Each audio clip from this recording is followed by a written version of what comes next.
Neste vídeo mostraremos a fonte gigantesca da corrupção, causadora do espúrio endividamento do Estado, da mortalidade de micros, pequenas e médias empresas, do desemprego, do subdesenvolvimento, da miséria e da escravidão, provocados por uma indiscutível trapaça nas regras do jogo da economia. Nele também veremos o pacto das elites, a forma como ele se constituiu e se mantém e a sua influência perniciosa na economia. Veremos ainda como a corrupção foi inoculada de modo ilegítimo e ardiloso na Constituição Federal. Trata-se, portanto, de um assunto da maior gravidade, daí porque sugerimos que nos mantenhamos atentos, pois a revelação que faremos a seguir requer uma especial atenção da nossa parte, da nação e de todas as nações do planeta.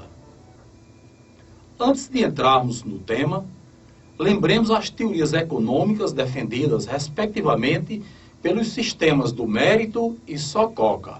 Sokoka é socialismo, comunismo e capitalismo, que consideramos a mesma coisa, pelo fato de adotarem os mesmos princípios e sempre os mesmos programas ditados pela oligarquia para nos manterem na ignorância, na miséria e na escravidão.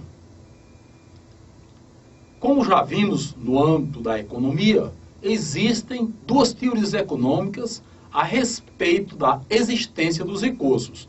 E eu estou falando de riquezas e dinheiro. A teoria econômica defendida pelo sistema do mérito é a teoria da suficiência que diz: as necessidades são limitadas e controláveis, e os recursos, ou seja, as riquezas e o dinheiro, são suficientes. Enquanto a teoria econômica defendida pelo sistema atual Sokoka é a teoria da escassez que diz: os recursos, ou seja, as riquezas e o dinheiro, são escassos e as necessidades cada vez mais crescentes, ou seja, não dá para todo mundo. Veremos neste vídeo porque a oligarquia donatária do Sokoka defende com unhas e dentes a teoria da escassez e como ela tenta justificar a injustificável escassez artificial de recursos, quais sejam riquezas e dinheiro, para manter assim a corrupção, o pacto das elites e a causa da miséria e da escravidão. Causa da miséria e da escravidão. Uma grande fraude nas regras do jogo da economia. Toda essa fraude começou a partir de quando os grandes banqueiros cooptaram os governos que se tornaram os seus reféns e serviçais. Para consumarem a grande fraude, eles idealizaram as nossas vidas como um espetáculo de pão e circo, no qual os banqueiros se postaram na bilheteria e os governos na portaria. Desde então, para não sermos completamente excluídos e privados de assistir ao espetáculo da vida, tornado por eles um verdadeiro tormento, onde reina a ignorância, miséria e servidão, temos sido compelidos a pagar um caro ingresso em forma de juros aos banqueiros e de impostos aos governos. Eis o cenário qual é. Está é o circo, o banqueiro na bilheteria e o governo na portaria. Essa manobra, arquitetada pelos banqueiros e admitida pelos governos, com o passar do tempo foi sendo descoberta pelos grandes empresários, grandes proprietários e grandes trabalhadores, o que ensejou a formação do famoso Pacto das Elites. Vejamos o Pacto das Elites. Vejamos passo a passo como tudo começou até que se consolidasse ao longo do tempo o famoso Pacto das Elites. Temos aí o governo no seu gabinete, recebendo o grande capitalista. E aí, nesse entendimento entre governo e banqueiro, aconteceu o quê? Que o banqueiro conquistou muitas vantagens que a outras pessoas na economia não foi concedido. E aí, que vantagens foram essas? Crédito sem limites, ou seja, dinheiro à vontade. E sem garantia, não precisa garantia, dinheiro bastante na mão. Isenção tributária, ou seja, não precisa pagar impostos. Preços livres, ou seja, cobre o preço que quiser pelo capital. Taxa de juros à vontade. E monopólio, vai ficar somente com vocês isso aí. Muito bem. Enquanto isso, longe do gabinete, outros capitalistas, médios, pequenos, microcapitalistas, para eles sobrou o quê? Nesse caso, para eles sobrou crédito limitado, impostos caros, fiscalização, controle de preços e as sobras, se houverem. Passado este primeiro momento, os grandes empresários tomaram conhecimento deste conchavo entre banqueiros e governo. E aí os grandes empresários, com poder de persuasão, com poder de barganha, com poder de pressão, chegaram para o governo e disseram, olha, não aceitamos isso. Vamos conversar sobre o assunto. E imediatamente o que fez o governo? Fique calmo. Para você, crédito sem limites e sem garantias. Isenção tributária, não precisa pagar impostos. Preços livres, pode cobrar preços à vontade. Aumenta os preços da forma que quiser. E monopólio, ninguém vai concorrer com você nas mesmas condições. Enquanto isso, longe do gabinete, outros empresários, e no caso aí, os médios empresários, os pequenos empresários, os microempresários, para eles o que sobrou, o que restou, o governo reservou para eles o quê? Crédito limitado, impostos caros, fiscalização, controle de preços e as sobras, se houverem. Muito bem. Passado algum tempo, diante do governo chegaram os grandes proprietários. Olha, desse jeito não dá. Ele, com o poder de pressão, porque tinha os latifúndios e as grandes imobiliárias, fez pressão no governo, não aceito. Você está favorecendo os grandes capitalistas e agora os grandes empresários. E eu vou ficar como nessa história? E aí o governo chega para eles e diz, não, fica na tua, quietinho, para você, crédito sem limites e não precisa garantias. Isenção tributária, preços livres, pode cobrar o que você quiser pelos aluguéis e monopólios. Ou seja, os privilégios são somente para vocês. Portanto, fiquem tranquilos. Enquanto isso, longe do gabinete, outros proprietários, médios proprietários, pequenos proprietários, microproprietários, para eles, crédito limitado, impostos caros, fiscalização, controle de preços e as sobras, se houverem. Ora, os grandes capitalistas, os grandes empresários, os grandes proprietários, precisavam de altos executivos para tomar conta do seu negócio, para gerenciar os seus negócios. Eles ficarem de fora assistindo. E os grandes executivos controlando e comandando as organizações a seu serviço. Foi assim que surgiram os grandes trabalhadores, que diante dos governos recebem crédito sem limites, sem garantias, porque devido à influência dos seus patrões, eles têm todas as vantagens, todas as regalias. Isenção tributária, às vezes salários diferenciados, às vezes pago até fora do país. Preços livres e monopólios, é privilégio somente desse grupo de grandes trabalhadores que trabalham para as grandes empresas, para os grandes bancos, para as grandes imobiliárias e latifúndios. Enquanto isso, longe do gabinete, outros trabalhadores, médios trabalhadores, pequenos trabalhadores, micro trabalhadores. Para eles, o governo tem crédito limitado, impostos caros, fiscalização, controle de preços e as sobras, se houverem. Muito bem. Em síntese, o pacto das elites consiste na corrupção dos governos, reféns dos grandes, em detrimento dos médios, pequenos e micros trabalhadores, empresários, capitalistas e proprietários na economia, como veremos a seguir. Vejam que no centro do campo está o governo. Ao seu redor, os grandes capitalistas, empresários, proprietários e trabalhadores. E para os pequenos, médios e micros, o que sobra? Aos médios, pequenos e micros, as sobras que caem da mesa do pacto das elites e os impostos e as perseguições. Esta é a realidade. Consequência do pacto das elites. No primeiro momento, monopólios e oligopólios, concorrência desleal, turbulência econômica, instabilidade da moeda, desnacionalização da economia, corrupção generalizada, promovida pelos grandes, enquanto para os pequenos e para a sociedade em geral sobra a ignorância, miséria e servidão. Afora isso, a especulação generalizada de juros, preços, aluguéis, salários, etc. Especulação, gente, é um negócio em que uma das partes abusa da boa-fé da outra.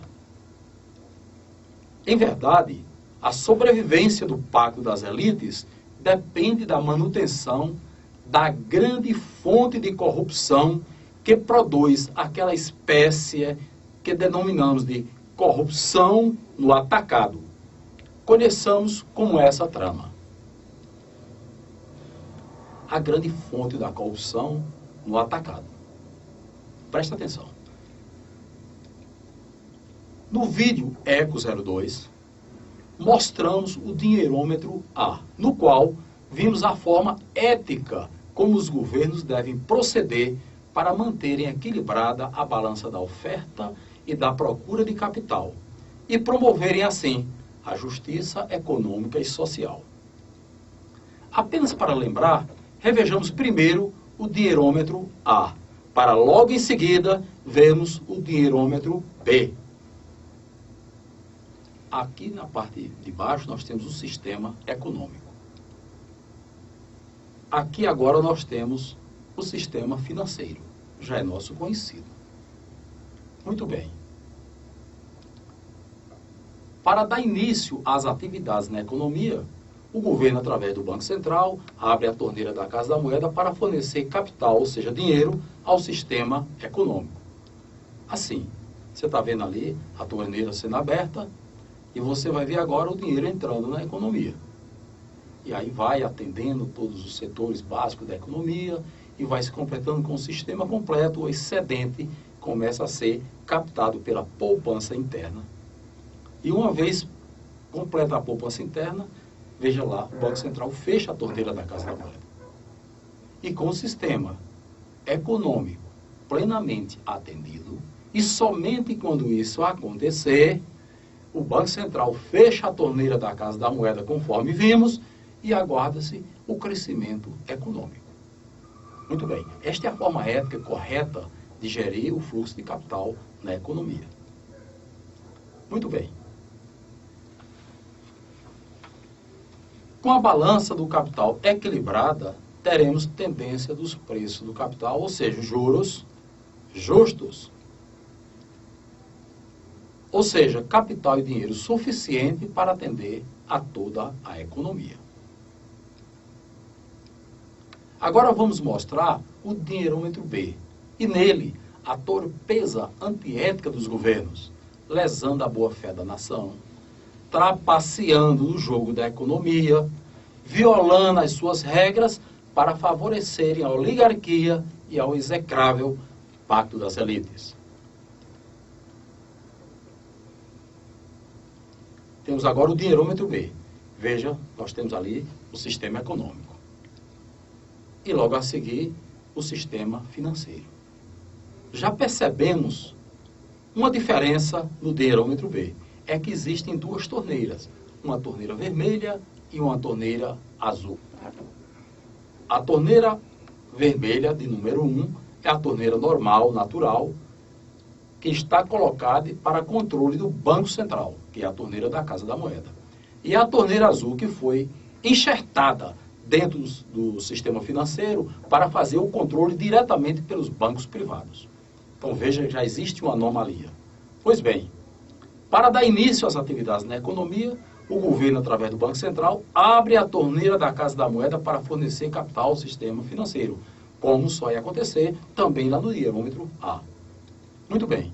E aí começa o Banco Central, abre a torneira da Casa da Moeda, o capital começa a fluir, começa a entrar na economia. Observem que mal completou a quantidade de capital suficiente, veio a torneira, foi acionada a torneira azul pelos bancos privados, protegidos pelo artigo 164, parágrafo 1º da Constituição Federal, né? E com isso, com esse artifício, eles estão fechando a torneira da Casa da Moeda e não permitindo que o sistema econômico seja atendido regularmente, como era para acontecer e conforme vimos lá no dinheirômetro A. Sem que o sistema econômico esteja perfeitamente atendido, a poupança completamente vazia, vem eles dizer o quê? Não há mais dinheiro. Eis aí o sofisma da escassez artificial de capital. Com isso, percebemos o quê? A manipulação da lei da oferta e da procura, que desestabiliza a balança do capital, simulando uma escassez artificial de dinheiro e provocando o quê? Tendência de preços do capital alta, certo? Os preços altos, exatamente por conta da escassez. Veja lá que a procura ficou maior do que a oferta, desequilibrando a balança. Com a escassez artificial do capital, ou seja, dinheiro, os bancos conseguem juros elevados e lucros estratosféricos. Conclusão. A escassez artificial de capital, portanto, é uma trapaça nas regras do jogo da economia. Nessa questão moral, não é financeira, não é econômica, não é política, mas é uma questão moral, que é a corrupção, reside o foco causador de toda miséria e de toda escravidão na sociedade, na nossa nação e pelo mundo afora. A miséria e a escravidão são males que se proliferam na sociedade, patrocinados pelo sistema Sococa, trazendo com eles todas as mazelas políticas, econômicas, sociais, culturais e educacionais que conhecemos. Consequências da falsa escassez de capital na geração de emprego e renda. Assim é que muitas pessoas, principalmente os empresários, têm vontade, têm capacidade, têm ideia, têm, portanto, empreendimentos projetados. Dão o primeiro passo nessa direção. O segundo passo, vão dar falta de dinheiro, por causa da escassez artificial de capital.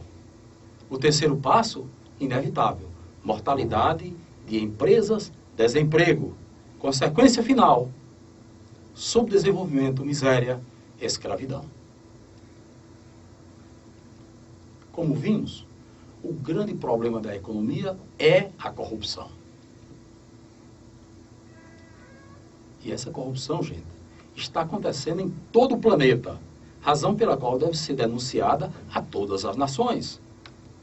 Não podemos ficar com esse problema apenas a nível de Brasil. No Brasil, por exemplo, os corruptos ousaram chegar ao cúmulo de inserir na Constituição Federal, onde ainda hoje se encontra a corrupção, protegida pelo manto escuro dos artigos 164 e 166. O artigo 164 diz: a competência da União para emitir moeda será exercida exclusivamente pelo Banco Central. Veja bem, só o Banco Central pode emitir moeda. E o parágrafo 1º diz que é vedado ao Banco Central conceder direta ou indiretamente empréstimos ao Tesouro Nacional, ou seja, ao próprio governo, e a qualquer órgão ou entidade que não seja instituição financeira. Ora, a interpretação lúcida desse dispositivo constitucional nos leva à seguinte conclusão. O Banco Central, que é o Estado, pode emitir dinheiro. Dinheiro esse que pertence à nação, mas para emprestá-lo aos próprios donos do dinheiro, só se for através dos atravessadores, no caso, os banqueiros. Isso equivale a dizer que o Banco Central está emitindo moeda, emprestando aos banqueiros atravessadores, imaginemos a juros de 6% ao ano, e ele nos emprestando a 60%, 90%, 120%, etc. Conheçamos essa história um pouco mais de perto. Você tem aqui o governo e logo ali embaixo você tem a economia. Antes, não existia essa história de artigo 164, parágrafo 1º da Constituição Federal. Quem conhece um pouco da história sabe que no setor terciário, ou seja, do setor de serviços, além do governo, havia os médios, pequenos e microcapitalistas. Eram pequenos bancos, cooperativas e muitas pessoas físicas, inclusive, que emprestavam dinheiro na economia, tanto no setor de serviços, como no setor da indústria, como na agropecuária. Muito bem. Com o crescimento da economia, surgiu a necessidade de melhores condições para o fomento das atividades econômicas. Crescem em importância os bancos oficiais. Dentre eles, o Banco do Brasil, no qual era mantida uma conta corrente que fazia com que ele estivesse completamente abastecido todo o tempo para fomentar o crescimento e o desenvolvimento econômico e social. Além do Banco do Brasil, outros bancos, o Banco do Nordeste, o Banco de Desenvolvimento Econômico e Social, que é o BNDES, a Caixa Econômica, os bancos estaduais, entre muitos outros bancos oficiais. Muito bem. Nesse caso, a partir daí, o governo empresta aos bancos oficiais, por exemplo, a 3% ao ano, e estes bancos vão então emprestar à economia, a 6%, 5%, 4% e assim por diante, de acordo com as conveniências do momento, né, e as possibilidades das empresas que compõem a economia. Muito bem. Começa a crescer, a partir daí, a influência dos bancos privados. Essa influência, nós percebemos, os bancos começaram a colocar no canto da parede os bancos oficiais, começaram a ocupar um espaço na economia, concorrendo com os bancos oficiais. Muito bem, a partir de então, exerceram pressão e o governo passou a emprestar não só aos bancos oficiais, mas também aos banqueiros, a 3% ao ano, por exemplo, para que eles passassem a emprestar na economia, dentro das mesmas condições, de uma forma para não causar estranheza, vamos dizer assim, no primeiro momento. Com o passar do tempo, vejamos o que aconteceu. Atualmente, a que ponto a influência dos banqueiros, no caso os grandes capitalistas, a que ponto chegou na economia? Eles simplesmente encantoaram os bancos oficiais. Os bancos oficiais foram perdendo a importância. Uma das primeiras coisas que fizeram foi cancelar aquela famosa conta corrente mantida pelo Banco Central com o Banco do Brasil, que fazia com que o Banco do Brasil tivesse um poder de barganha muito bom, certo, para suprir a necessidade e fomentar o crescimento e o desenvolvimento econômico. Vejam que os bancos particulares ocuparam o espaço que deveria ser dos bancos oficiais. E hoje, quase que totalmente, eles tomam conta de toda a economia.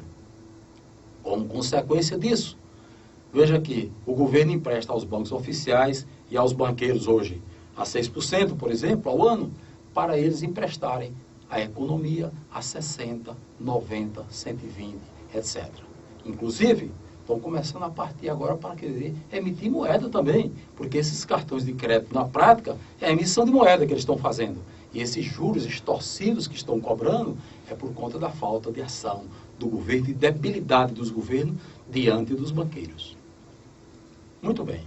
E mais, quando o próprio governo precisa de dinheiro para suplementar os seus orçamentos, emite dinheiro, empresta esse dinheiro aos banqueiros a taxas de juros muito baixas e de joelhos pede dinheiro emprestado aos banqueiros a taxas de juros elevadas, incidentes sobre um capital que nos pertence. Como é que isso acontece? Está aí o governo, os banqueiros protegidos pelo artigo 164, parágrafo 1º da Constituição Federal. Então o governo empresta aos banqueiros magrinho lá, ó, juro de 1%, e toma emprestado o mesmo dinheiro a 10%. Desse jeito, meus amigos, eu também me tornaria um banqueiro muito poderoso. Qualquer um de nós teria também as mesmas condições, com as mesmas condições, teriam essa força que eles estão obtendo hoje na economia. Com isso, os bancos privados, através do monopólio do sistema financeiro, passaram a cobrar juros escorchantes e com tal poder coercitivo que hoje no Brasil o juro virou um tributo. Na verdade, isso não é mais juro, isso é tributo. Pior ainda, esse governo paralelo dos banqueiros, achando pouco, resolveu usurpar também os nossos impostos. Essa corrupção explica, pelo menos em parte, o rombo no bolso da nação, que é a dívida pública, e com certeza se constitui mais uma das causas da sua, da minha, da nossa miséria. Veja, por exemplo, no orçamento da União. Você está vendo ali o orçamento da União? Essa informação nos foi fornecida pela Auditoria Cidadã. Em 2012, 2 trilhões, 150 bilhões, 458 milhões, 867.507 reais foi o orçamento da União. Desses 2 bilhões e 150, aliás, desses 2 trilhões, né? 1 trilhão foi para os senhores banqueiros. Veja, por exemplo, que a Previdência Social ficou desse bolo que você está vendo, 18,22% é da Previdência Social. Muito bem. Estados e municípios, todos os estados e municípios receberão 9,37%. A Defesa Nacional, 1,59%. E a Segurança Pública, 0,43%. Saúde, 3,98%. E Educação, 3,18%. Pessoal da saúde fazer greve, pessoal da educação fazer greve. Como fazer greve? O orçamento já está sacramentado, é aquilo mesmo. Você consegue fazer uma greve hoje, consegue uma melhoriazinha amanhã, amanhã aumenta o preço novamente, tira o aumento que ele deu novamente. Estamos lutando em vão, fazendo essas greves. Alivia, é bem verdade, mas o problema, a raiz do problema está aqui no orçamento. Enquanto os banqueiros, gente, 47,19%. 1 trilhão é dos banqueiros. Essa parte de baixo todinha é para eles. Perplexidade? Estamos perplexos? Pergunte à Autoria Cidadã, foi ela que deu essa informação. E ela coletou essa informação nos dados oficiais do próprio Banco Central. Está aí para a sua avaliação, se é verdade ou não o que estamos falando. Este é o orçamento da União de 2012. O orçamento de 2013 não está muito diferente disso que você está vendo. A fonte dessa informação, conforme falamos, é da Autoria Cidadã. Quer maiores esclarecimentos? Acesse o site da Autoria Cidadã e lá você vai encontrar também maiores informações a respeito deste assunto. Não menos grave do que o artigo 164, parágrafo 1º, é o artigo 166, parágrafo 3º, inciso 2, a linha B da Constituição Federal, que diz: as emendas ao projeto de lei do orçamento anual, esse que nós vimos, ou aos projetos que o modifiquem, somente podem ser aprovados caso, inciso 2º, indiquem os recursos necessários, admitidos apenas os provenientes de anulação de despesa, excluídas as que incidam sobre serviço da dívida. Onde se lê serviço da dívida, entenda-se juros dos senhores banqueiros.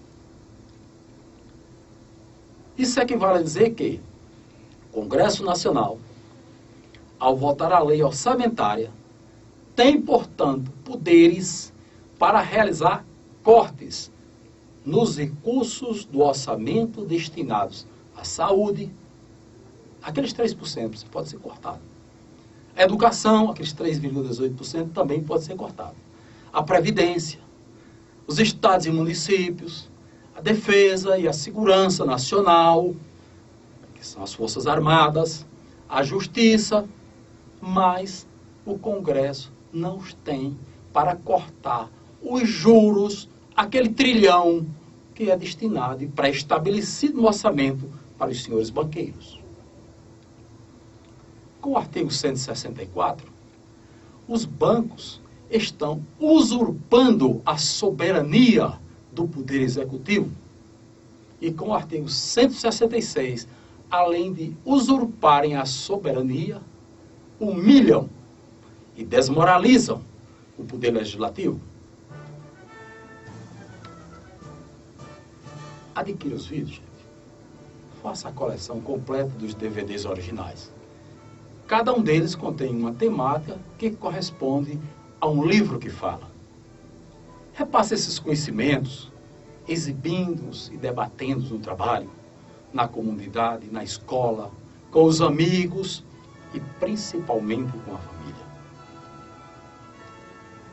Forme seu grupo de estudos, aprofunde seu conhecimento da verdade sobre a ética, a cidadania e a gestão, pois só assim seremos cidadãs e cidadãos livres. A liberdade, gente, só se conquista mediante o conhecimento da verdade. Por isso que está escrito, conhecereis a verdade e ela vos libertará. A oligarquia conta com a certeza da nossa desorganização, incapacidade e desconhecimento. Eles acham que nós ignoramos a verdade.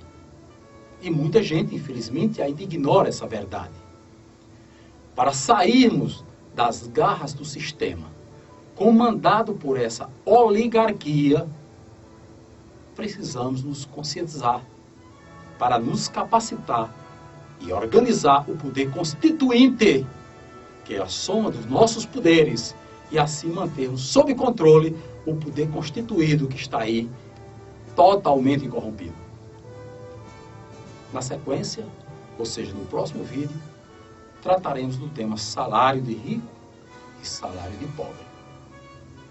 Opulência versus miséria. Ali veremos o que é a felicidade e o mecanismo das necessidades básicas e suas influências no comportamento individual e social. Veremos também a matriz de Nairo, orientando como devemos calcular o salário mínimo, como avaliar nossa situação econômica atual, tomando como base os conceitos e as linhas que separam a miséria da pobreza, da riqueza e da opulência, entre outros assuntos de relevante interesse. Vamos conhecer.